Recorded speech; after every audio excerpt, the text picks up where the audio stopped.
Xurii irraa eegale amma akka phonic series hin jabaate jiruu qaba ture eeyyee hassasiini waan koo keessa jiraan sibiila chileedhaa mul'ata sana lafa kaayee no stopping now sirriitti sirriitti abjuu qabatamaa jijjiiramaa isaan ilaala jeequmsa jireenya keessatti yoo bomboleetti kana nuti ni irraa ijaare gogaan kan tirame ain't no way in hell akka nuti lettiin kana chumuramu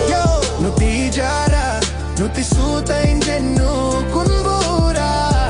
konfuufannaa lafa irra hanga gubaatti gotta stay that clean bu'uura waa hundumaa tapha kana ranneen Xurii irraa eegale barsiisaa fi deeggaraa diiga koo keessa jirtu mukaa kunuunsaa abjuu shoffee Tawfiq gurraacha keessa yeroo offline no need to be dash keessatti abjuu mul'ate yeroon gadi fageenya hustle churniin dandeetti bal'ichecha bu'uura jinii waan gurguddaa fi halkan hunda shaakalaa walitti qindaa'u nu baasuu irratti gurraacha nuti ijaara nuti suuta hin jennu kun bu'uura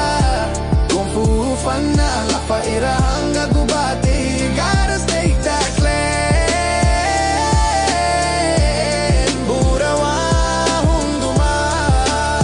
tapha kana ranneen waan baay'een duubattichisaa hin dofne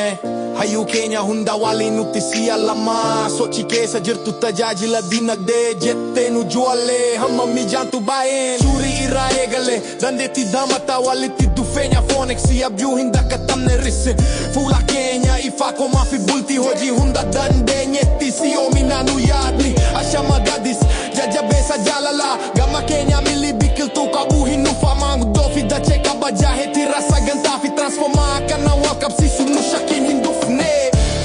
nuti ijaara nuti suuta hin jennu kun bu'uura konfuufannaa lafa irra hanga gubaatti gotta stay that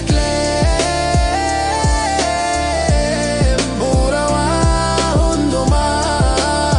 tapha kana ranneen Xurii irraa eegale amma akka phonic series hustle nu eegale haaraatu tajaajilu nuti ijaara hunda keenya galatuma Xurii irraa eegale nuti kaalu jaalallee